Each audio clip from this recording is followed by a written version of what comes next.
الحمدللہ الذی ہدانا الی الصراط المستقیم والصلاة والسلام علی من اختص بالخلق العظیم اما بعد فاعوذ باللہ من الشیطان اللعین الرجیم بسم اللہ الرحمن الرحیم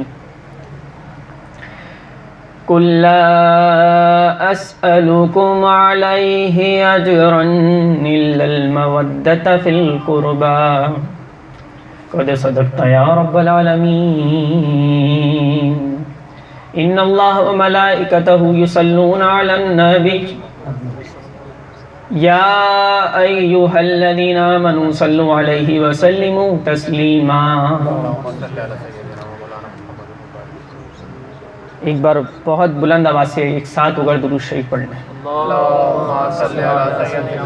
اللہم صلی علی سیدنا و سندنا و حبیبنا و طبیب قلوبنا و اجسادنا و ارواحنا و تسکین قلوبنا و تطہیر صدورنا و قرۃ عیوننا و تدریک بیوتنا آلانا و اولانا و مولانا محمد وعلى آلہ وصحبہ وازواجہ واہل بیتہ واولیاء امتہ وعلماء ملتہ الی آخر الآیہ۔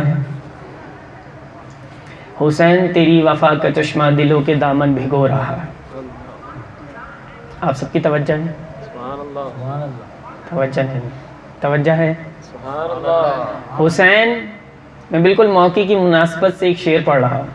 حسین تیری وفا کا چشمہ دلوں کے دامن بھگو رہا ہے اور آسمان پہ یہ اداس بادل تیری محبت میں رو رہا ہے۔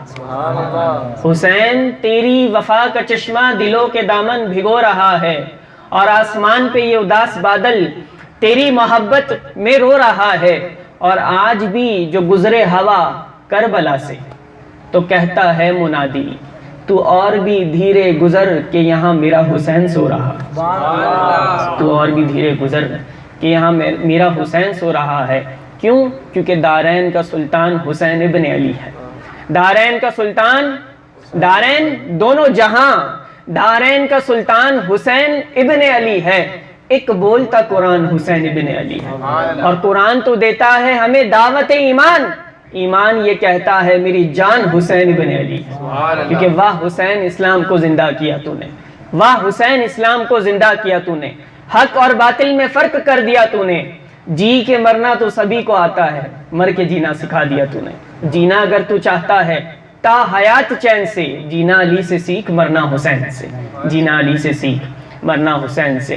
اللہ رب العزت کا فضل کرم کہ اس خالق و مالک نے ہمیں اس مقدس رات میں، مقدس دن میں، مقدس لمحات میں اپنے مقدس ہستیوں کا ذکر کرنے کی توفیق بخشی۔ یہ محفل فیضان بھائی نے اپنے دولت کدے پر بڑے خلوص اور اہتمام کے ساتھ سجائی ہے، احباب کو دعوت دی ہے، آپ تمام تشریف بھی لائے۔ اللہ تعالیٰ آپ سب کا آنا بیٹھنا، اس محفل کا سجانا اپنی بارگاہ میں قبول فرمائے، اور اس محفل میں جن ہستیوں کا آج ذکر ہونے والا ہے اس ذکر کے صدقے اس گھر کی تمام پریشانیوں کو دور فرمائے۔ ہم دعا کریں گے، آمین بھی کہیں گے، لیکن یہ ذکر والی ہستیاں جن کا ہم ذکر کرنے جا رہے ہیں یہ اتنی مبارک اور مقدس ہستیاں ہیں کہ جس گھر میں، جس زمین پہ، جس مکان پہ اور جس جگہ پہ ان کا ذکر ہو جائے وہاں ویسے ہی اللہ نور کی برسات فرما دیتا ہے، وہاں ویسے ہی ساری پریشانیاں دور ہو جاتی ہیں، وہاں ویسے ہی سارے رنج و علم دور ہو جاتے ہیں۔ کیوں؟ کیونکہ آج ہم جن کا ذکر کرنے بیٹھے ہیں وہ کوئی عام ہستیاں نہیں ہیں، وہ نورانی ہستیاں ہیں، وہ نور والی ہستیاں ہیں، وہ نور کا گھرانہ ہے، وہ نور والے شہزادے ہیں کہ جن کے ذکر جہاں ہوتے ہیں تو پھر دل میں بھی نور آ جاتا ہے، پھر گھرانے میں بھی نور آ جاتا ہے، پھر رزق میں بھی نور آتا ہے، پھر انسان کے چہروں، جذبوں، لفظوں میں بھی نور اللہ پیدا فرما دیتا ہے، کیونکہ نور والی ہستیاں ہیں نا، اللہ نے بڑا شان اور بڑا مقام دے رکھا ہے۔ آپ سب کی توجہ ہے؟ بولیں سبحان اللہ۔ اللہ تعالیٰ نے بلا تمہید، میں اپنے موضوع کی طرف آ رہا ہوں، اللہ تعالیٰ نے قرآن میں فرمایا قُل لَا أَسْأَلُكُمْ عَلَيْهِ أَجْرًا إِلَّا الْمَوَدَّةَ فِي الْقُرْبَى۔ اللہ کے نبی نے ہمارے خاطر، دین کے خاطر کیا قربانیاں دی ہیں؟ طائف کے میدانوں میں پتھر بھی کھائے اور مکہ میں حرم میں سجدہ کر رہے ہیں تو کافروں نے اجڑی بھی آپ کی کمر پہ رکھ دی. ایسے ایسے ظلم سہے, لیکن تمہیں میں نے دین پہنچایا. لیکن سنو امتیوں, قل لا اسألکم علیہ اجرا الا المودۃ فی القربى. رب نے ایک بات محبوب کو سکھائی اور بتائی اور کہا لوگوں کو بتا دو. فرمایا قل, اے محبوب آپ فرما دیجئے, لا اسألکم علیہ اجرا, میں تم سے کسی اجر کا, کسی اجرت کا, کسی عوض کا سوال نہیں کرتا. الا المودۃ فی القربى, صرف ایک چاہت ہے, صرف ایک خواہش ہے, میری آل سے, میرے گھر والوں سے محبت کرنا. اتنا تم پہ احسان کیا ہے, تمہیں دین دیا ہے, اٹھنے بیٹھنے جینے کے سلیقے اور کرینے سکھائے ہیں, کوئی عوض نہیں چاہیے, بس صرف ایک ہی عوض ہے, ایک ہی چاہت ہے, ایک ہی آرزو ہے, ایک ہی تعلیم ہے اور ایک ہی تاکید ہے کہ تم میرے گھر والوں سے محبت کرنا, میری آل سے محبت کرنا. اب بات یہ ہے کہ جب اجر مانگا نہیں, کوئی اجر چیز طلب ہی نہیں کی, کچھ عوض بنایا ہی نہیں, تو پھر گھر والوں کی محبت کیوں مانگ لی؟ یہ بھی تو عوض بن گیا نا.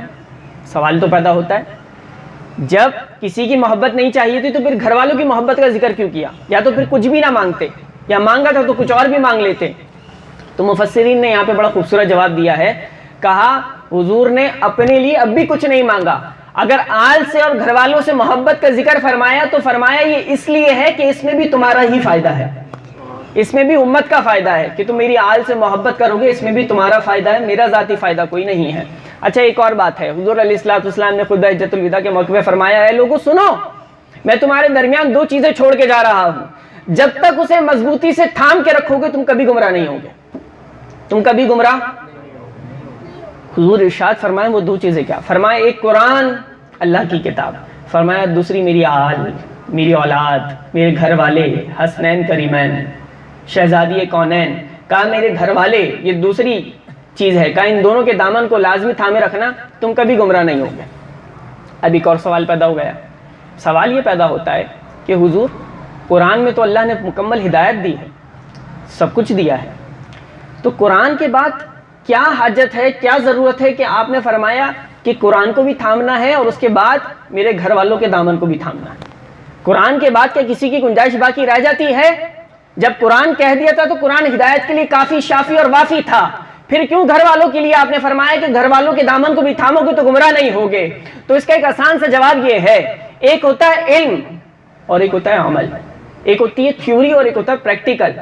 کہا بات یہ ہے کہ جب تم قرآن کو پڑھنے لگو اور قرآن کی طرف نظر کرنے لگو تو قرآن تمہیں ایک تھیوری ملے گی, جس زاویے سے اور جس انداز سے تم پڑھو گے تو قرآن میں تمہیں احکام ملیں گے, لیکن اگر اس کی عملی تفسیر تم دیکھنا چاہو تو میدان کربلا میں میری آل کو دیکھ لینا.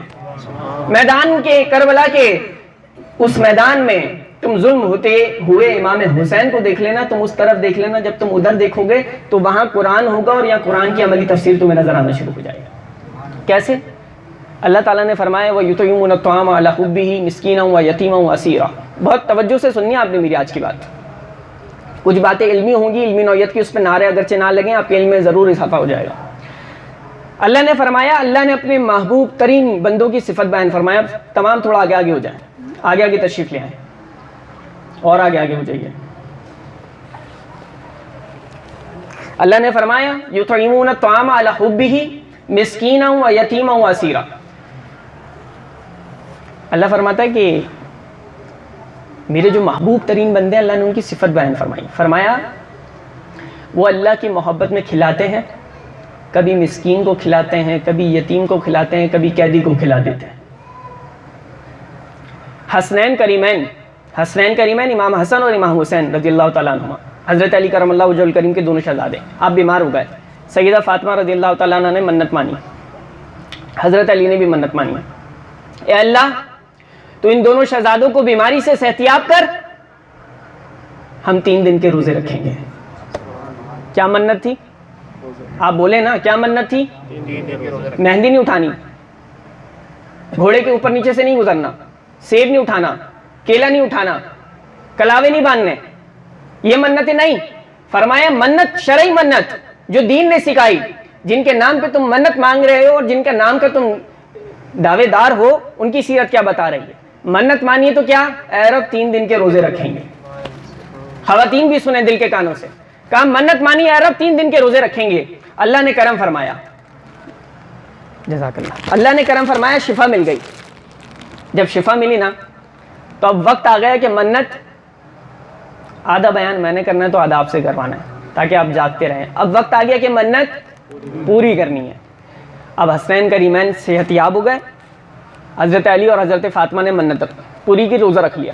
تو حسنین کریمین نے بھی روزہ رکھ لیا, پورا گھرانہ روزے دار ہو گیا. اب جو آپ نے سبحان اللہ بولی نا تو مزہ آ گیا, لگ رہا ہے کہ آپ کی توجہ ہے. اس توجہ سے آپ ذکر سنیں گے, اس کی برکت ہی الگ ملیں گی آپ کو. اب روزہ رکھ لیا پورے گھرانے نے. آپ بھی رمضان میں روزے سے گزرتے ہیں, میں بھی گزرتا ہوں. جب افطار کا وقت ہوتا ہے تو دسترخوان سجا ہوتا ہے. کیا کیفیات دل میں ہوتی ہے کہ بس ابھی اذان ہوگی تو شربت بھی پئیں گے, سموسے, رول, پکوڑے اور جو کچھ فروٹ چاٹ ہماری پسند کا سب سامنے رکھا ہوتا ہے. ہم کہتے ہیں کھائیں گے, سیراب ہوں گے. ایک خیالات چل رہے ہوتے ہیں, بس تھوڑی سی دیر اور اذان ہوگی. سائرن بھی نہیں بجتا لیکن کہہ رہے ہوتے ہیں ٹوٹ کے سنو یار, لگ رہا ہے سائرن بج رہا ہے, جبکہ کان بج رہے ہوتے ہیں. تو یہ کیفیات ہوتی ہیں, یہ ہماری کیفیات ہیں. اب اس گھرانے کی بات سنیں. افطار کرنے بیٹھے, عین اذان کے وقت دروازے پہ دستک ہو گئی. پوچھا کون؟ کہا مسکین ہوں. کہا کیا حاجت ہے؟ کہا بھوک لگی ہے, روٹی چاہیے. حضرت علی نے روزے کی حالت میں پورے دن محنت کر کے کچھ اناج گندم لائے کہ 4-5 روٹیاں بن سکیں, وہی افطار کے لیے رکھی تھیں. سیدہ پاک نے پوری 5 کی 5 روٹیاں اٹھا کر دے دی. پانی سے روزہ کھول دیا. دوسرے دن پھر روزہ رکھ لیا. پانی سے روزہ کھولا ہے, دوسرے دن پھر پانی سے روزہ رکھا ہے. دوسرا دن ہو گیا, افطار کا وقت ہے, وہی لمحہ, وہی گھڑی, وہی ساتھ, وہی منظر, وہی دروازہ اور وہی کیفیت کہ اذان کا وقت اور دستک. پوچھا کون؟ کہا یتیم ہوں. کیا چاہیے؟ کہ بھوک لگی ہے, روٹی چاہیے. 5 کی 5 روٹیاں اٹھا کے اللہ کے نام پہ دے دی. تیسرا دن ہے, وہی کیفیت, پانی سے روزہ رکھا. 2 دن سے پانی سے روزے رکھ رہے ہیں. اب میں آپ کو کیا بتاؤں, یہ جو پورا حضرت علی نے محنت سے کمایا اور جس سے وہ بنا تھا نا, وہ پورا اٹھا کے دے دیا تھا. وہ جو شہزادے تھے نا حسنین کریمین, وہ بھی پانی سے روزے رکھ رہے تھے, وہ بھی بھوکے تھے. تو وہ پورا گھرانہ. تیسرا دن ہوا, وہی وقت, افطار کا لمحہ, اذان کا وقت, دستک. پوچھا کون؟ کہا قیدی ہوں, بڑی بھوک ہے, کھانا چاہیے. کہا ساری روٹیاں اٹھا کے اللہ کے نام پہ دے دی. 3 دن پانی سے روزے رکھے, دے دیں. حضرت علی کرم اللہ وجہ الکریم تشریف لائے. حضور علیہ السلام کا دربار سجا ہوا ہے. نبی علیہ السلام نے دیکھا, فرمایا اے میرے صحابہ سنو, علی کا 3 دن کا عمل اللہ کو اتنا پسند آیا, اللہ نے قرآن میں آیت کو نازل فرما دیا ہے. فرمایا یطعمون الطعام علی حبہ مسکینا ویتیما واسیرا. فرمایا اللہ کو اتنا ہی عمل پسند آیا تو اللہ نے قرآن میں یہ صفت بیان فرما دی کہ اللہ کے پیارے بندے وہ ہیں جو اللہ کی محبت میں کبھی مسکین کو دیتے ہیں, کبھی یتیم کو دیتے ہیں اور کبھی قیدی کو کھلا دیتے ہیں. جن کی ادائیں رب آیت کی صورت میں قرآن میں بیان کرتا ہوں, ان کا مقام کیا ہوگا. کہا اللہ کو اتنی ادا پسند آئی ہے. اب مفسرین اور محدثین اور علماء اور عشق کا قلم اٹھا کے نا ایک نکتہ لکھتے ہیں. کہا جب آپ واقعہ کربلا پڑھیں تو آپ کے ذہن پریشان ہو جاتے ہیں, یار یہ 3 دن کی بھوک پیاس, اور یہ شہزادے, یہ امام حسن اور امام حسین جو ہے وہ 3 دن کی بھوک اور پیاس میں ہیں, اس کے باوجود آپ کا جذبہ کیسا ہے. جب میدان میں اترتے ہیں تو ایسا نہیں ہے کہ میدان میں اترتے ہی شہید ہو جاتے ہیں. کہیں ظالموں کو, بدبختوں کو واصل جہنم کرتے ہیں, جس طرف تلوار اٹھاتے ہیں سب کو پچھاڑ دیتے ہیں. یہ 3 دن کی بھوک پیاس کے بعد بھی ایسی طاقت اس مرد شیر میں کیسے ہے. کہا اللہ نے یہ پریکٹس پہلے ہی کروا دی تھی, وہ 3 دن کے روزے پہلے ہی رکھوا دیے تھے, عادت پہلے ہی بنا دی تھی, بھوک پیاس کی, میدان کربلا کی تیاری پہلے ہی کروا دی تھی. یہ وہاں سے عمل شروع ہو گیا تھا. حضور علیہ السلام نے فرمایا اپنی اولادوں کو 3 چیزیں سکھانا. کتنی چیزیں؟ فرمایا ادبوا اولادکم علی 3 خصال. فرمایا 3 عادتیں اپنی اولاد کو سکھانی ہیں. تقریباً صاحب اولاد بیٹھے, اور جو نہیں اللہ ان کو صاحب اولاد بنا دے, اس محفل کی برکت سے بنا دے, ان کے مبارک ذکر کی برکت سے بنا دے. جب بنا دے تو پھر اب ذہن بنا لیں کیا. حضور علیہ السلام نے فرمایا 3 چیزیں. فرمایا حب نبیکم, اپنے نبی کی محبت سکھانا. فرمایا وحب اہل بیتہ, اپنے نبی کے گھر والوں کی محبت سکھانا. فرمایا وقراءۃ القرآن, اور قرآن کی تلاوت سکھانا. کہا یہ 3 چیزیں اپنے بچوں کو لازمی سکھانا. آج ہمارے بچوں کو یہ دلوں میں اہل بیت کی محبت ہونی چاہیے. ہم انہیں ذکر بتائیں، تذکرے بتائیں کہ انہوں نے ہمارے لیے کیا قربانی دی تھی کہ جو آج ہم ان کے ذکر کی محفل سجا کے بیٹھے۔ بیٹا یہ جو تم رمضان میں قرآن کھول کے پڑھ رہے ہو، یہ قرآن کی برکت تو تم سمیٹ رہے ہو، یہ تم روزے تو رکھ رہے ہو، یہ تراویح بھی پڑھ رہے ہو، یہ اتنا نور سما جو تم دیکھ رہے ہو، یہ جن کے صدقے سے قائم ہے انہوں نے بڑی قربانی دی تھی۔ ان کی قربانیوں کا ذکر اپنے بچوں کے سامنے کرو، ان کے دل میں اپنی محبت، آل رسول کی محبت پیدا کیا کرو۔ ایک بڑی پیاری حدیث پاک ہے، حضور علیہ السلام نے ارشاد فرمایا، مشکات کی حدیث مبارکہ، فرمایا میری، آپ نے سمجھنا ہے، اب میں آپ کو بتاؤں، آج حالات بڑے جو ہے نا عجیب چل رہے ہیں۔ آپ آگے پیچھے کہیں بیٹھیں تو آپ کے کانوں میں ایسی صدائیں اور آوازیں اور باتیں بلند ہونے لگیں گی یار کہ نعوذ باللہ کے صحابہ کرام الگ تھے، کہ اہل بیت کا جھگڑا تھا، کہ آپس میں ان کی رنجشیں تھیں، کیا تھا۔ ابھی میں آگے چل کے بتاؤں گا کیسی محبتیں تھیں اور تصویر کا رخ کیا دکھایا جاتا ہے۔ اب سنیں حدیث کیا کہہ رہی ہے، آپ نے جواب یاد کر لینا ہے، آپ کے ذہن میں بیٹھ جائے گا انشاءاللہ، پھر آپ جواب دے سکیں گے کہ کس طرح اللہ نے اور دین نے ہمیں سکھایا ہے۔ حضور علیہ السلام نے ارشاد فرمایا، اصحابک النجوم، کشف الخفا کی روایت، فرمایا اصحابک النجوم فبأیہم اقتدیتم اہتدیتم، فرمایا میرے صحابہ ستاروں کے مانند ہیں، میرے صحابہ تم جس کی بھی پیروی کرو گے ہدایت پا جاؤ گے۔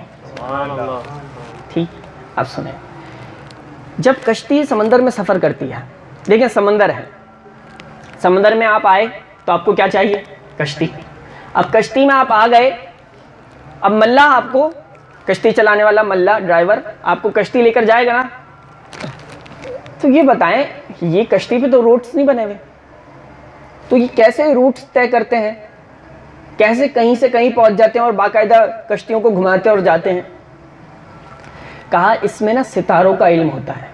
کس کا علم ہوتا ہے؟ باقاعدہ ستاروں کی رہنمائی سے سمندر میں سفر طے کیے جاتے ہیں، سمندر میں ستارے رہبری اور رہنمائی کرتے ہیں، پھر انسان کو اپنی منزل کا پتہ لگتا ہے، اپنی ڈائریکشن کا پتہ لگتا ہے، اپنی سمت کا پتہ لگتا ہے کہ مجھے یہاں جانا ہے کہ یہاں جانا ہے۔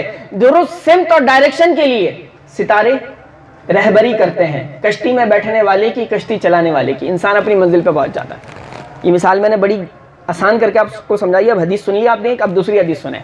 حضور علیہ الصلوۃ والسلام نے ارشاد فرمایا کہ میری اولاد، میری آل کی مثال اس امت میں، سبحان اللہ، بولیں سبحان اللہ، حضرت نوح علیہ السلام کی قوم پر عذاب آیا، شارٹ بتا رہا ہوں 2 لائن میں سن لیے گا، حضرت نوح علیہ السلام کی قوم پر عذاب آیا، کوئی بھی نہیں بچ سکے گا، صرف ایک صورت ہے بچنے کی، کیا صورت ہے؟ حضرت نوح علیہ السلام کی بنائی ہوئی کشتی میں سوار ہو جاؤ، اللہ عذاب سے بچا لے گا۔ جو جو جو جو حضرت نوح علیہ السلام کی کشتی میں سوار ہوا اللہ نے اسے بچا لیا، باقی سب ہلاک ہو گئے۔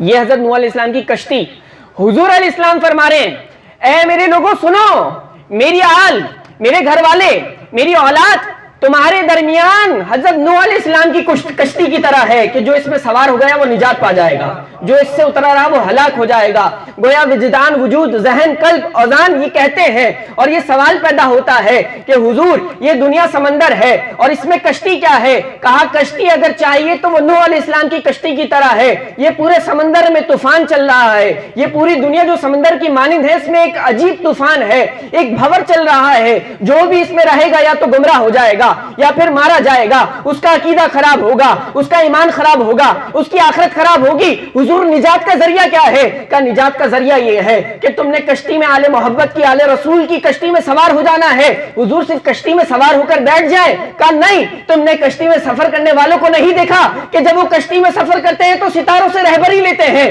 تم نے آل رسول کی محبت میں کشتی میں سوار ہونا ہے اور صحابہ ستارے ان سے ہدایت کی رہبری لینی ہے۔ نعرہ تکبیر، اللہ اکبر، نعرہ رسالہ یا رسول اللہ، نعرہ حیدری، یا علی، نعرہ تحقیق، علماء اہل سنت۔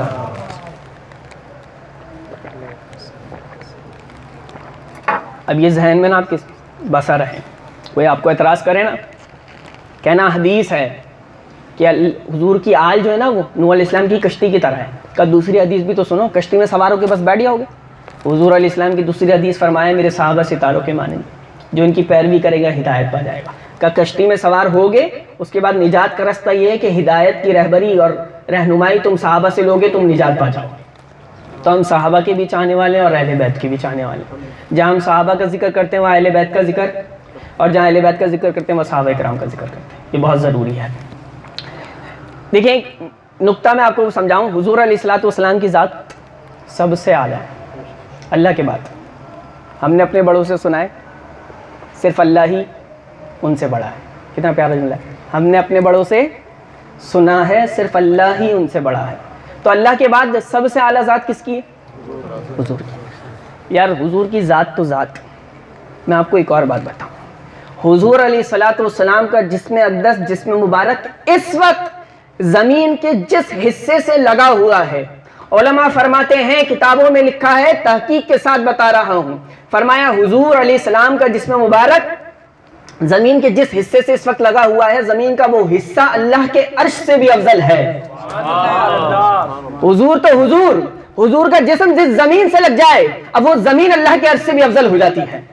یہ حضور علیہ السلام کی ذات ہے. لیکن حضور علیہ السلام کا مقام و مرتبہ اتنا بڑا، اتنا اعلیٰ، اتنا اولا ہے کہ اتنا بہت خوبصورت اور بہت اعلیٰ ہے. لیکن اگر اللہ ہم کچھ سمجھنا چاہتے ہیں اور ہم کچھ دیکھنا چاہتے ہیں، اور جب ہم غور کرتے ہیں، ہم کتابوں کو پڑھتے ہیں، ہم سیرت کو دیکھتے ہیں، ہم شان کو پڑھتے ہیں، تو ایک بات ضرور سمجھ میں آتی ہے کہ اے رب تو نے اپنے نبی کو بہت شانیں دی ہیں، بہت اعلیٰ بنایا ہے. اور اعلیٰ کیسا بنایا؟ اعلیٰ اتنا اونچا، اتنا اعلیٰ بنایا کہ نبی کے لیے جن جن چیزوں کا، جن جن رشتوں کا انتخاب کیا وہ بھی سب سے اعلیٰ.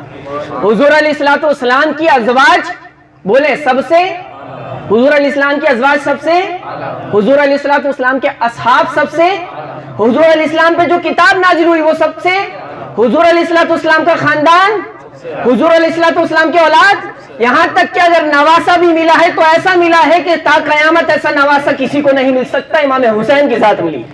امام حسین سب سے اعلیٰ، نواسا بھی دیا تو سب سے اعلیٰ، بہت اعلیٰ.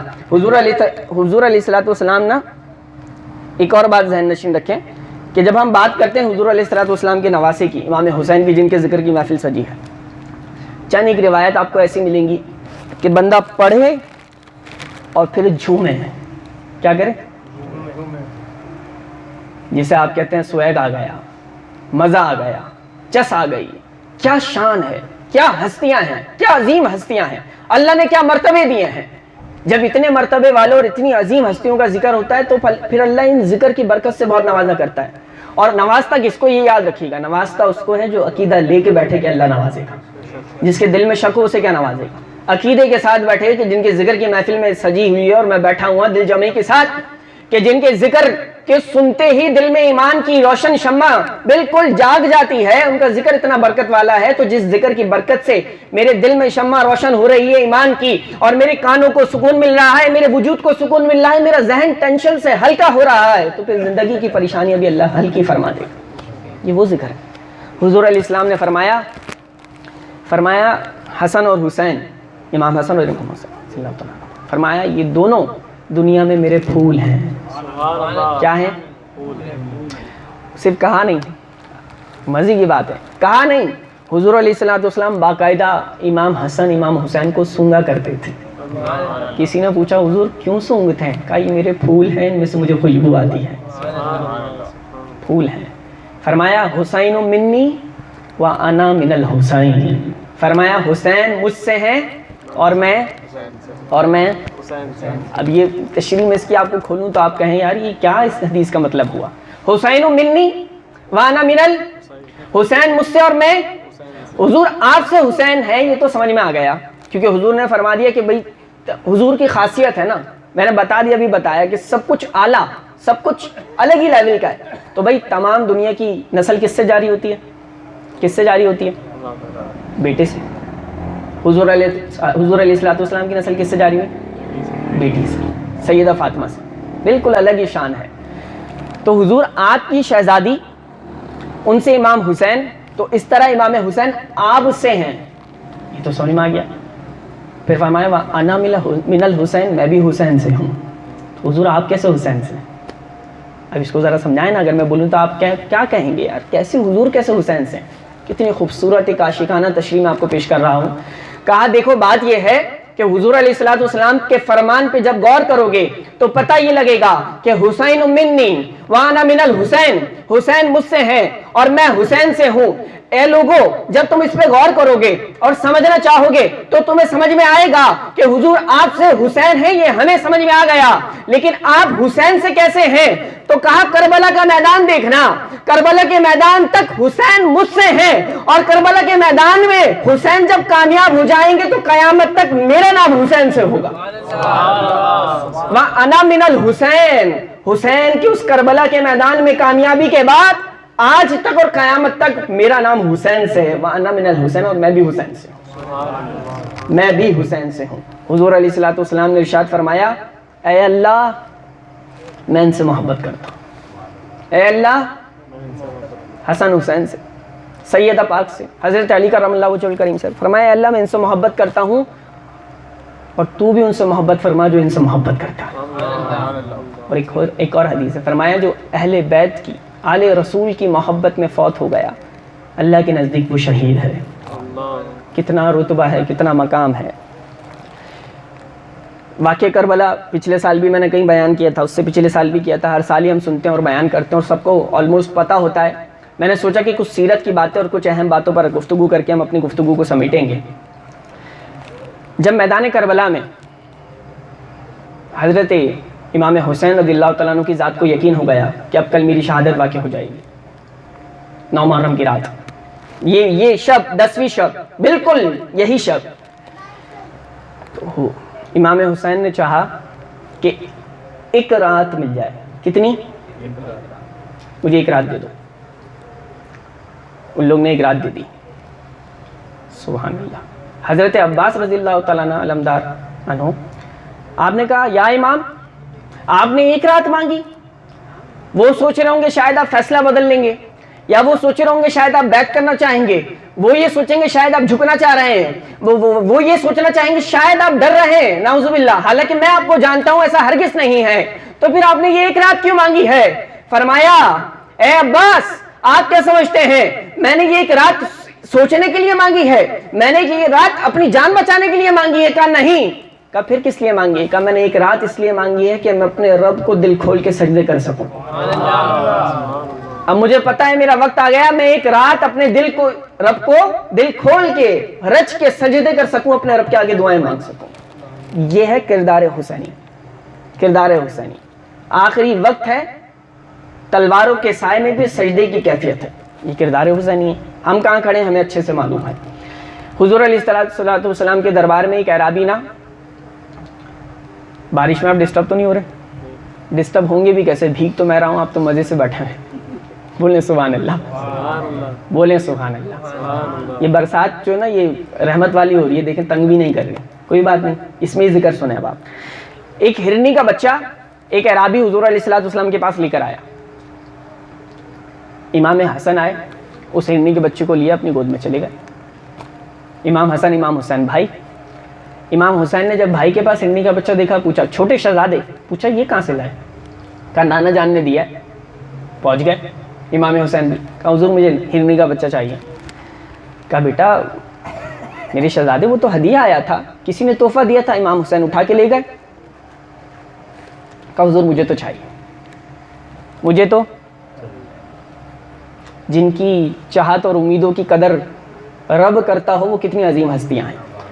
امام حسین نے کہا حضور مجھے چاہیے، مجھے ہرنی کا بچہ چاہیے، ایک جسے ہم کہنا نہیں چاہیے لیکن ہم بچوں کی کیفیت میں کہتے ہیں، ایک ضد کی کیفیت بن گئی کہ مجھے چاہیے۔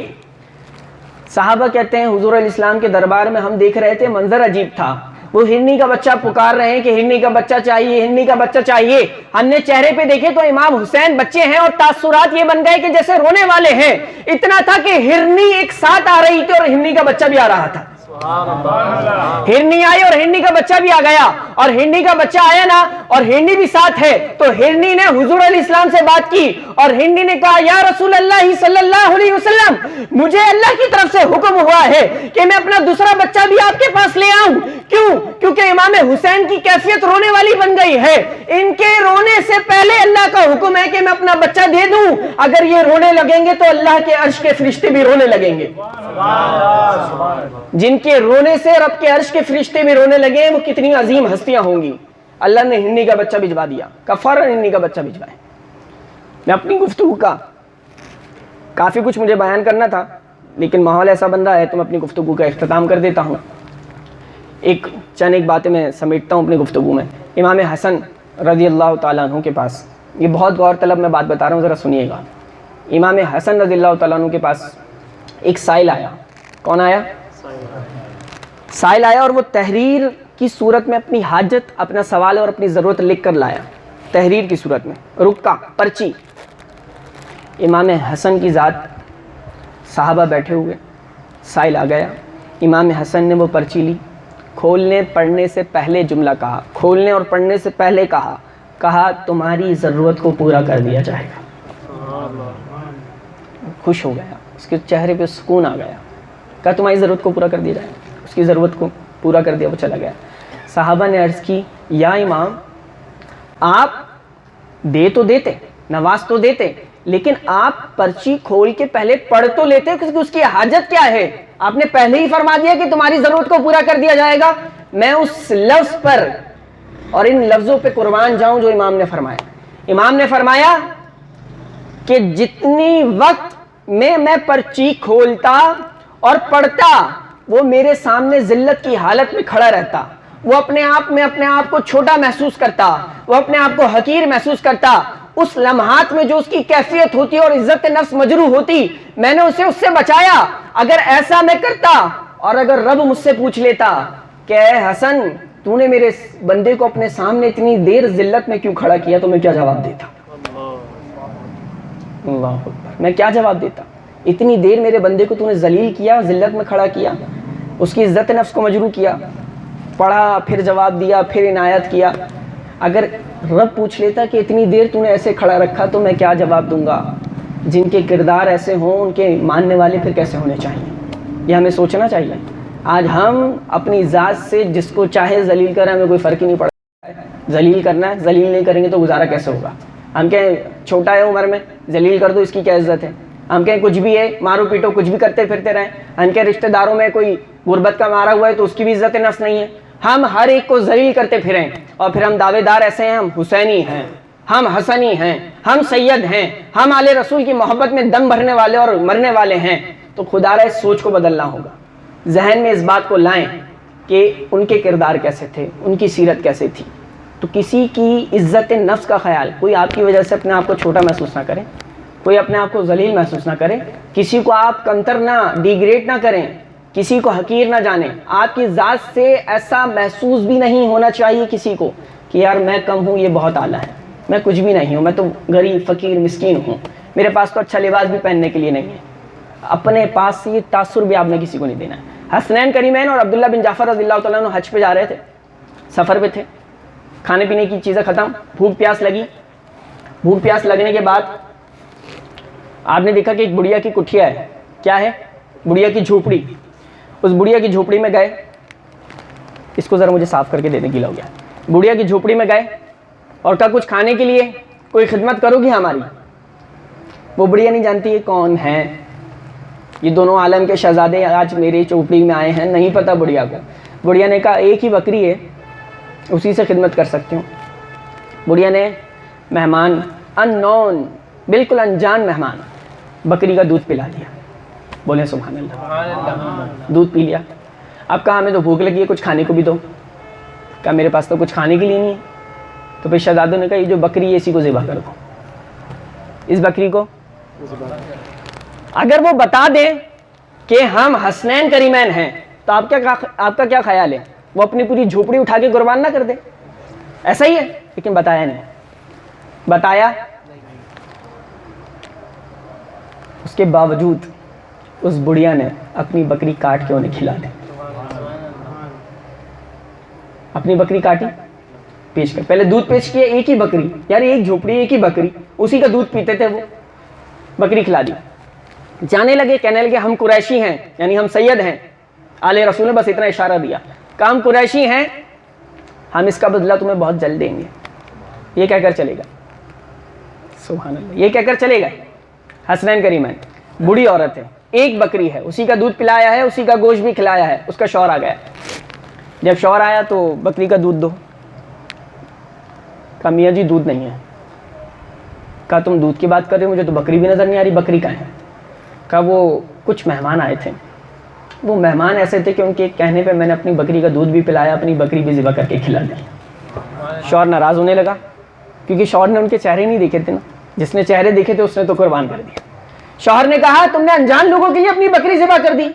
کہا بس وہ چہرے ہی ایسے تھے اور ان کی زبان اور کلام میں تاثیر ہی ایسی تھی, وہ کہتے گئے اور میں کرتی گئی, مجھ سے نہ رہا گیا. کہا وقت گزرتا رہا, سالوں بیت گئے, سالوں بیت گئے. حسنین کریمین مدینے میں ہیں, سالوں بیت گئے. عبداللہ بن جعفر بھی مدینے میں ہیں رضی اللہ تعالیٰ عنہ. اب ان کو ضرورت پڑی کمانے کی, کوئی پیسے نہیں, کچھ بھی نہیں. تو وہ عورت اور اس کا شوہر مدینے میں کچھ کاروبار, کچھ جاب تلاش کرنے, کچھ کام کرنے کے لیے آئے. تو امام حسن جو ہے نا, وہ دروازے پہ کھڑے ہوئے تھے. امام حسن نے ایک نظر میں اس بوڑھی عورت کو پہچان لیا. دوسرے دن کی بات نہیں ہے, سالوں بیت گئے, اب وہ بوڑھی عورت آئی ہے مدینے میں, ایک نظر میں پہچان لیا. ہم پہ جو احسان کریں ہم اسے 2 دن بعد کہتے ہیں تم کون ہو, کیوں یاد کیا ہے, کام کیا ہے. یہ میرا اور آپ کا انداز ہے. اپنے محسن کو, میں نے کہا نا واقعہ کربلا آپ سنتے رہتے ہیں, ان کی سیرت کو سنیں, سیکھنے کو کیا ملا, کیسے کردار تھے, زندگی کیسے کن نقشوں پہ گزاری ہے. کہا اے اماں جی. اماں جی نے دیکھا پریشان وقت ہے نا, ایسا حال ہے کہ ایک جاب بھی نہیں مل رہی, مدینے پہنچے کچھ تلاش کرنے. اماں جی نے دیکھا, کہا اماں جی آپ نے مجھے پہچانا؟ کہا نہیں. کہا لیکن میں نے آپ کو پہچان لیا. بندہ کہے یار مجھے نہیں پہچانا, اچھا جان چھٹی جائے ورنہ کچھ دینا پڑے گا. انہوں نے نہیں پہچانا. امام حسن نے فرمایا لیکن میں نے آپ کو, سبحان اللہ. کہا یاد ہے آپ نے جس کے خاطر اپنی بکری ذبح کر دی تھی؟ کہاں میں نے پہچان لیا. کہا آپ ذرا تشریف لے آئے میرے دربار میں. امام حسن نے 1000 درہم, 1000 بکریاں اس بوڑھی عورت کو عطا کر دی. کہا اب یہ تو میں نے دی ہیں, اور یہ کیا ہے؟ کہا آپ نے اس دن جو انجان ہونے کے باوجود ہم پہ اپنی بکری قربان دی کی تھی, اس کا صدقہ ہے, یہ اس کا جواب ہے, یہ اس کی عطا ہے, اس کا آنسر ہے. کہا آپ کیا کرنا ہے؟ کہا میرے بھائی امام حسین کی طرف آپ جائیں. امام حسین کی طرف گئی. امام حسین نے کہا میرے بھائی نے کیا دیا؟ کہا 1000 بکری, 1000 درہم. کہا 1000 بکری 1000 درہم میری طرف سے بھی قبول کریں. اب عبداللہ بن جعفر کے پاس گئے. کہا دونوں شہزادوں نے کیا دیا؟ کہا 2000 بکریاں 2000 درہم ہو گئے دونوں کی طرف سے. کہا ان کی نسبت مجھے بڑی عزیز ہے, دونوں کی طرف سے میں بھی اب 2000 بکریاں 2000 درہم دے رہا ہوں. امام غزالی حجت الاسلام علیہ رحمہ نے احیاء العلوم میں سے لکھا ہے, وہ بوڑھی عورت کہ جس نے اپنی بکری کا دودھ پلایا اور ایک بکری آلِ رسول پہ قربان کی, آج وہ مدینے سے جھوم جھوم کے جا رہی تھی. 4000 بکریاں اس کی ملکیت میں تھی, 4000 درہم اس کی ملکیت میں تھے. ایسے عطا کرتے ہیں, ایسے عطا کرتے ہیں. کیوں عطا کرتے ہیں ایسے؟ کیونکہ اللہ نے شان ایسی دی ہے کہ شاعر کہتا ہے کہ ایمان کی توقیر کہا جاتا ہے, ایمان کی توقیر کہا جاتا ہے, قرآن کی تفسیر کہا جاتا ہے, اور باطل کے سامنے جو کبھی نہ جھک سکے اس شیر کو شبیر کہا جاتا ہے, اس شیر کو شبیر کہا جاتا ہے. حسنین کریمین نے تختی لکھی, لے کر آئے اماں جان کے پاس. اماں جان فیصلہ کریں کس نے پیاری لکھی, یہ ہستیاں کس نے پیاری لکھی؟ اب سیدہ فاطمہ رضی اللہ تعالیٰ. آپ دیکھ رہی ہیں نا کہ یار میں ان کی تعریف کروں تو ان کا دل ٹوٹے, ان کی تعریف کروں تو ان کا دل ٹوٹے. ہیں دونوں ہی شہزادے, جنت کے شہزادے. اچھا ایک اور بات میں آپ کو بتاؤں, حضور علیہ الصلوۃ والسلام نے فرمایا یہ دونوں حسنین کریمین جنتی جوانوں کے سردار ہیں, جنتی جوانوں کے اب ایک اور بات سن لیں, جنت میں جتنے لوگ ہوں گے وہ سب جوان ہوں گے. جنت میں بڑھاپا, ٹینشن فری, جھریاں نہیں آئیں گی, بڑھاپا نہیں ہوگا, کوئی فارمولے استعمال نہیں کرنے پڑیں گے, کوئی نسخے استعمال نہیں کرنے پڑیں گے. کہ بڑھاپا دیر سے آئے. بڑھاپا ہوگا ہی نہیں, جنت میں سب جوان ہوں گے. جب جنت میں سب جوان ہوں گے اور یہاں پہ فرمایا کہ جنتیوں کے سب جوان جنتیوں کے سردار ہوں گے. اب ایک سوال پیدا ہو رہا ہے, اسے کلیئر کرنا ہے. سوال پیدا یہ ہو رہا ہے حضور کہ پیغمبر اور تمام انبیاء بھی جوان ہوں گے جنت میں, تو کیا امام حسین تمام پیغمبروں کی بھی سردار ہوں گے؟ سوال پیدا ہوا نہیں ہوا؟ کیا امام حسین جنتی جوانوں کے سردار ہیں تو کیا تمام پیغمبروں کی بھی سردار ہوں گے؟ اور ایسا نہیں ہو سکتا. عقیدہ ہم وہ نہیں نعوذ باللہ جو انبیاء سے بھی افضل کر دیں. عقیدہ یہ ہے کہ جو امتی ہے وہ نبی سے کسی صورت افضل ہو ہی نہیں سکتا. امتی ہے. امام حسین کی شان ہم بیان کرنا الحمدللہ, کیا شان ہے, لیکن عقیدے کی بات آئے گی تو ہم لیول ایک رکھیں گے, سمجھائیں گے. تو بات یہ ہے کہ یقیناً جنتی جوانوں کے سردار ہیں اور یقیناً جنت میں سب جوان ہوں گے, لیکن جنتی جوانوں کے سردار ہیں سے مراد یہ ہے کہ جو جوانی کے عالم میں اس دنیا سے جائے گا ان جوانوں کے سردار امام حسین امام حسن ہوں. جو جوانی کے عالم میں فوتگی کرے گا ان کے سردار امام حسن امام حسین ہوں گے, پیغمبر ان میں شامل نہیں ہیں. کلیئر یہ بات؟ میں کیا سنا رہا تھا؟ تختی. سبحان اللہ, حاضر دماغ بیٹھے ہیں. تو تختی لے کر آئے, سیدہ فاطمہ سے پوچھا, سیدہ فاطمہ رضی اللہ تعالیٰ عنہ کس کی تختی اچھی؟ کہ یہ فیصلہ میں تو نہیں کرتی, کہ یہ فیصلہ اپنے ابا جان سے کرواؤ. مولا علی کرم اللہ وجہہ الکریم جو فیصلہ کریں تو بس پھر گنجائش ہی نہیں بچتی, ایسے لوگوں کے مسئلے حل کر دیتے ہیں. ابا جان فیصلہ کریں, کہ یہ فیصلہ تو بڑا مشکل ہے, یہ تو میں بھی نہیں کر سکتا, اپنے نانا جان سے کرواؤ. نانا جان کے پہنچ, کرم فرمائیں, نانا جان کس کی تختی اچھی لکھی ہے؟ سید عالم. سبحان اللہ, آپ نے فرمایا یہ فیصلہ تو میں بھی نہیں کروں گا. کہا میں جبریل سے پوچھتا ہوں. فرشتوں کا سردار, اے جبریل میرے بچوں نے شہزادوں نے لکھی ہے تختی, بتاؤ کس کی زیادہ پیاری؟ فرشتوں کا سردار جبریل امین نے کہا کہ حضور یہ فیصلہ تو میں بھی نہیں کر سکتا, میں اپنے رب سے پوچھتا ہوں. رب سے پوچھا, رب نے فرمایا ایک جنتی سیب اتار رہے ہیں آسمان سے, وہ جس کی تختی پہ گر جائے گا اس کی تحریر سب سے اچھی.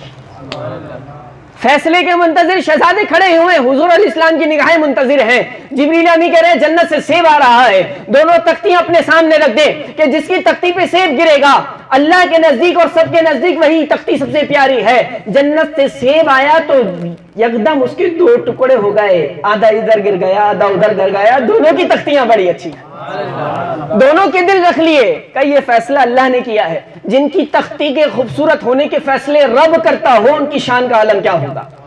حضور علیہ السلام امام حسین رونے لگے. حضور علیہ السلام نے فرمایا اے سیدہ فاطمہ اسے چپ کراؤ, اسے چپ کراؤ کہ اس کا رونا مجھے تکلیف دیتا ہے. امام حسین کا رونا حضور علیہ السلام کو تکلیف دیتا ہے. بس امام کے ساتھ جو ظلم ہوا تو پھر اس ظلم کرنے والے نے حضور علیہ السلام کو کتنی تکلیف دی ہوگی. شان کا عالم کیا ہے. شہزادے حضور علیہ السلام تشریف فرمائے, کشتی کروا رہے ہیں, کشتی ہو رہی ہے, امام حسن امام حسین کشتی کر رہے ہیں. اب امام حسین کو حضور علیہ السلام داؤ نہیں بتا رہے, امام حسن جو کہ بڑے ہیں انہیں داؤ بتا رہے ہیں, یہاں سے پکڑو حسین کو, یہاں سے پکڑو حسین کو, یہاں سے پکڑو. سیدہ طیبہ ام المؤمنین حضرت عائشہ صدیقہ رضی اللہ تعالیٰ عنہ فرماتی ہیں حضور سبحان اللہ, حضور حسن تو بڑے ہیں, بجائے کہ آپ چھوٹے کو بتائیں آپ حسن کو بتا رہے, حسین کو نہیں بتا رہے داؤ پیچ, وہ کہاں سے پکڑے. تو حضور علیہ السلام مسکرا دیے, فرمایا اے عائشہ تم کیا جانو, اے عائشہ تم کیا دیکھو, حسن کو تو میں بتا رہا ہوں, حسین کو جبریل امی بتا رہے ہیں. حسین کو جبریل امی بتا رہے ہیں کہ جن کے بچپن کے کھیل میں داؤ پیچ بھی فرشتوں کا سردار بتاتا ہو ان کی شان کا عالم کیا ہوگا. اس کے ذکر کے خاطر ہم بیٹھے ہیں. تو اللہ نے اتنی عزت اور وقار سے نوازا. ایک بار آپ تشریف فرما تھے کہ نماز اور تلاوت میں عبادت میں مصروف تھے کہ دروازے پہ دستک ہوئی اور اس نے نا شیر کی صورت میں مانگنا شروع کیا. عرب کے اندر رواج تھا, شیر کچھ الگ انداز سے پڑھا کرتی. تو اس نے کہا کہ میں آپ کے پاس بڑی امید سے آیا ہوں اور آپ کے پاس جو بھی امید سے آیا آپ نے اسے کبھی نا امید نہیں لوٹایا ہے, کرم فرمائیں. آپ نے پوچھا اپنے خادم سے پوچھا کہ ہمارے پاس ابھی کتنے پیسے رکھے ہوئے. کہا حضرت آپ کی فیملی کی ضرورت کے, آپ کے گھر والوں کی ضرورت کے جو بچے ہیں وہ 200 درہم ہیں. کتنے؟ 200. کہا پورے 200 درہم لے آؤ, اور پورے 200 درہم اس کو دیے اور کہا معذرت قبول کرو، یہ تھوڑے ہیں، اگر میرے پاس اور ہوتے تو میں تمہیں اور بھی دیتا۔ خود ہی دیں اور خود ہی کہیں منگتے کا بھلا ہو، یہ وہ ہستیاں ہیں جو دیتے بھی ہیں اور معذرت بھی کرتے ہیں۔ حضرت امیر معاویہ رضی اللہ تعالیٰ عنہ، بہت کچھ آپ کو سننے کو ملے گا، لوگ ذہن خراب کرتے ہیں۔ حضرت امیر معاویہ، میں آپ کو ایک سمپل سی بات بتا دیتا ہوں، کسی کے آپس میں دشمنی ہے، محلے کی بات ہے، آپ سے آ کے کوئی پوچھے یار اس کا گھر کہاں ہے، اس کے پاس آیا ہوں میں، عبداللہ کا گھر کہاں ہے، بتانا، عبداللہ کے پاس جانا ہے، تو آپ کے موڈ خراب ہو جائے گا، یار یہ اس بندے کا پوچھ رہا ہے جس سے میری لڑائی ہے، جس کو میں پسند نہیں کرتا، تو آپ کہیں گے یار فلاں فلاں جب بس یہاں سے ٹن لوں گی، وہاں اس کا گھر ہے، وہاں بیٹھا ہوا ہوگا کارنر پہ، عجیب انداز سے آپ اس کا تعارف کرائیں گے، آپ کو پسند نہیں ہے نا وہ بندہ۔ اب نعوذ باللہ جو کہتے ہیں نا حضرت امیر معاویہ رضی اللہ تعالیٰ عنہ، امام حسین، جو باتیں کرتے ہیں اب سنیں۔ حضرت امیر معاویہ رضی اللہ تعالیٰ عنہ سے آ کر کسی نے پوچھا کہ میں مدینے جا رہا ہوں، میں امام حسین کو کیسے پہچانوں گا؟ کس سے پوچھ رہا ہے تعارف؟ حضرت امیر معاویہ رضی اللہ تعالیٰ عنہ سے، میں امام حسین کو کیسے پہچانوں گا؟ حضرت امیر معاویہ نے فرمایا کہ تم جانا اور جانے کے بعد تم دیکھنا مدینے میں جس کے پاس لوگ سب سے زیادہ ادب سے بیٹھے ہوں گے وہ امام حسین ہوں گے۔ کیا تعارف ہے؟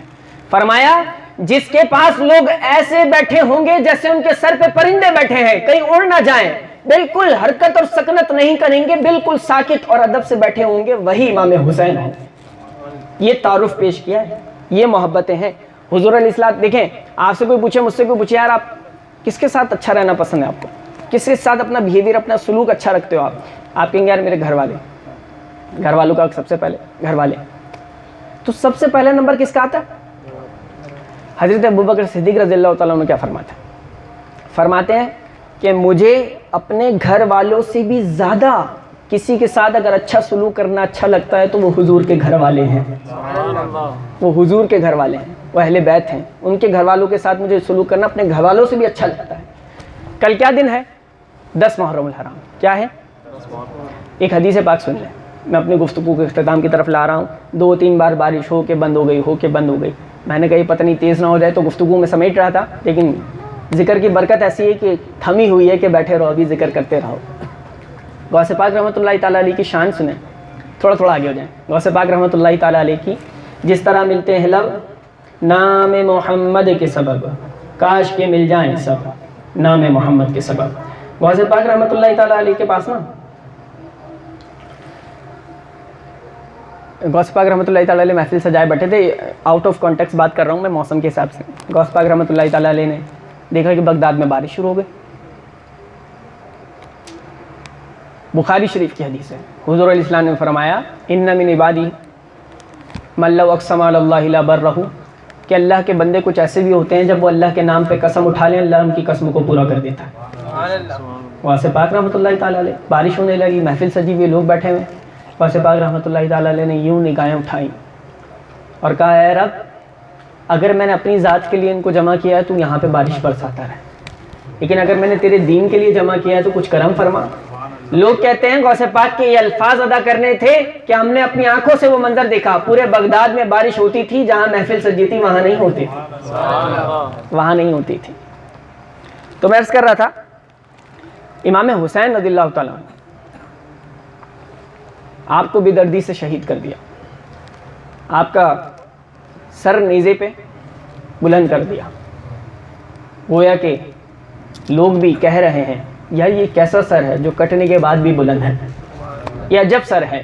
توجہ کی، کچھ سننے میں آ رہا ہے، کیا سننے میں آ رہا ہے؟ توجہ کی تو دیکھا کہ امام حسین کے سر سے تلاوت نکل رہی ہے، لبوں سے تلاوت نکل رہی ہے۔ میں بڑا اہم نقطہ اور علمی نقطہ آپ کو دینے لگا ہوں، آپ کو مزہ آ جائے گا، ایک ایمان کی چاشنی اور لطف ملے گا۔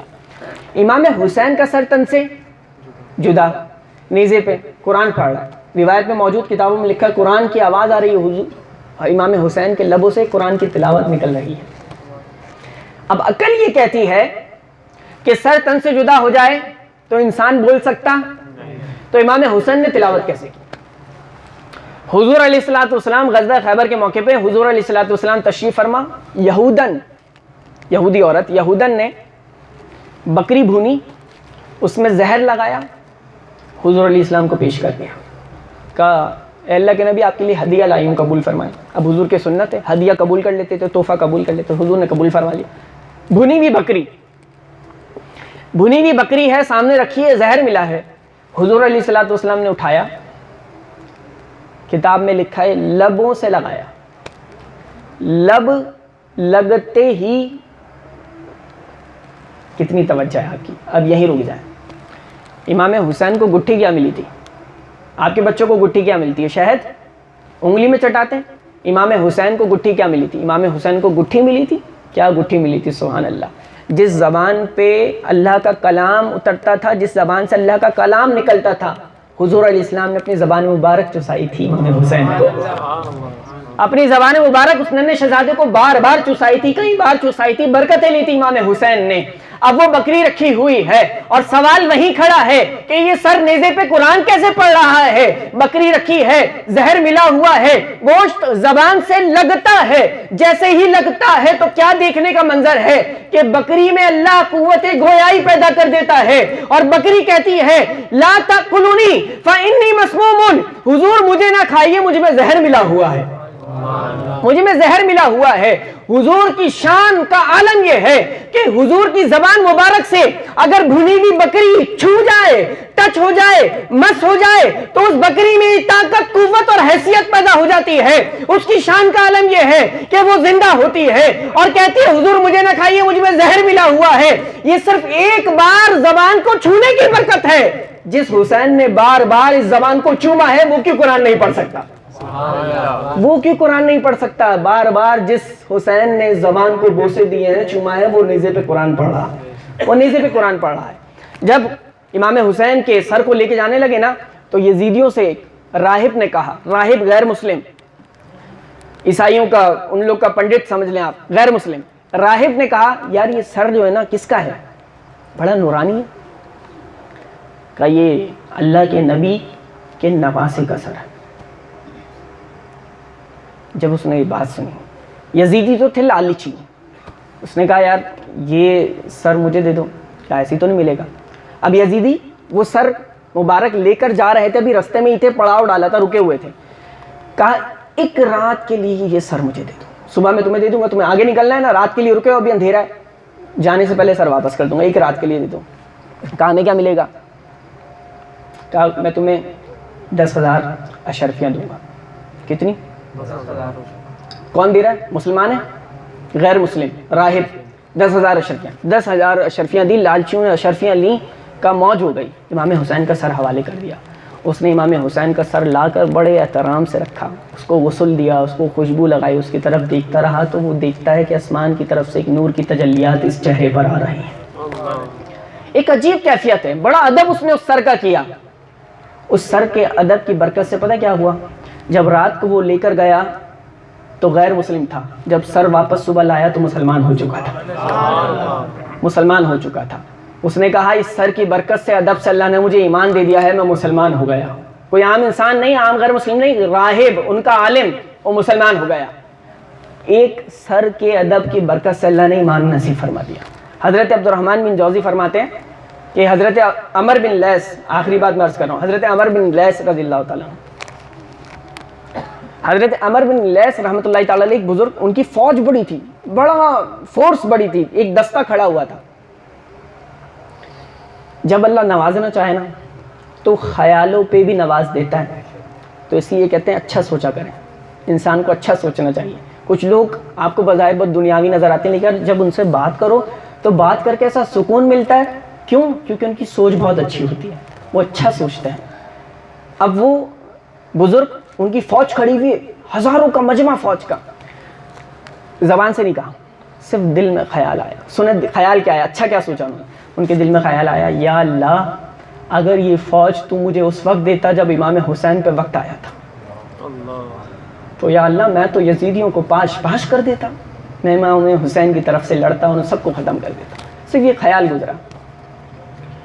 اسی رات، اس وقت کے جو اللہ کے ولی تھے، ان کے خواب میں حضور علیہ الصلوۃ والسلام تشریف لے آئے۔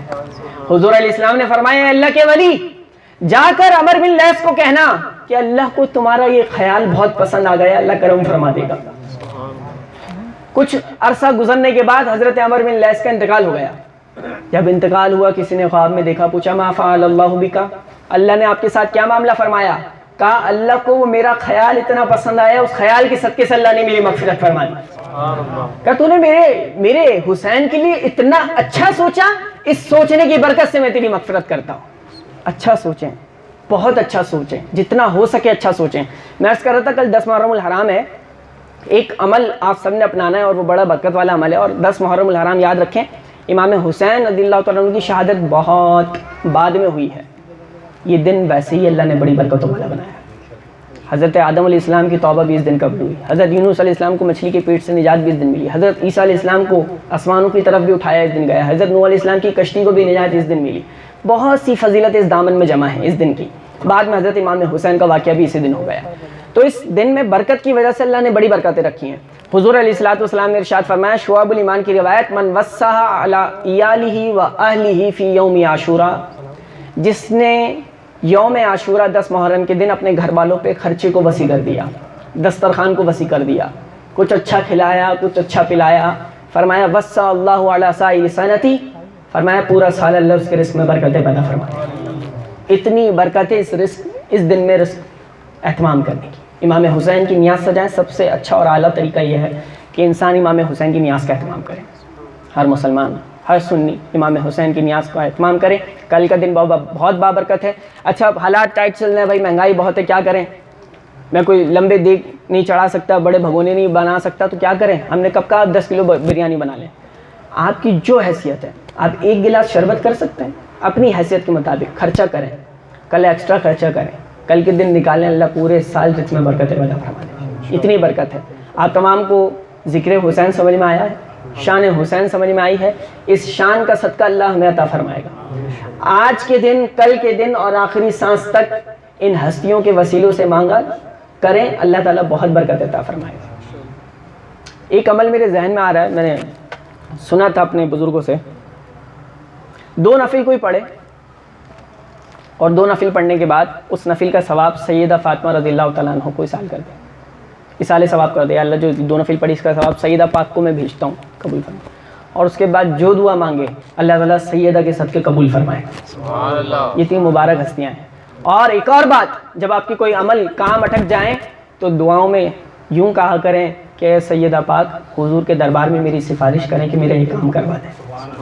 آج بھی سیدہ پاک کے وسیلے سے حضور کے دربار میں سفارشیں چلا کرتی ہیں اور اللہ کام بڑا بنا دیتا ہے، بگڑے کام بنا کرتے ہیں۔ تو اس طرح عقیدے کے ساتھ، برکت کے ساتھ، محبت کے ساتھ بیٹھیں اور ذہن میں اس عقیدے کو لے کر اٹھیں کہ اللہ اس کی عمل کی اور ان ہستیوں کے ذکر کی برکتیں بہت دیتا ہے۔ تو اللہ تعالیٰ ہماری آنے والی نسلوں کو اہل بیت کی محبت میں رکھے، ہماری موت بھی اہل بیت کی محبت میں عطا فرمائے۔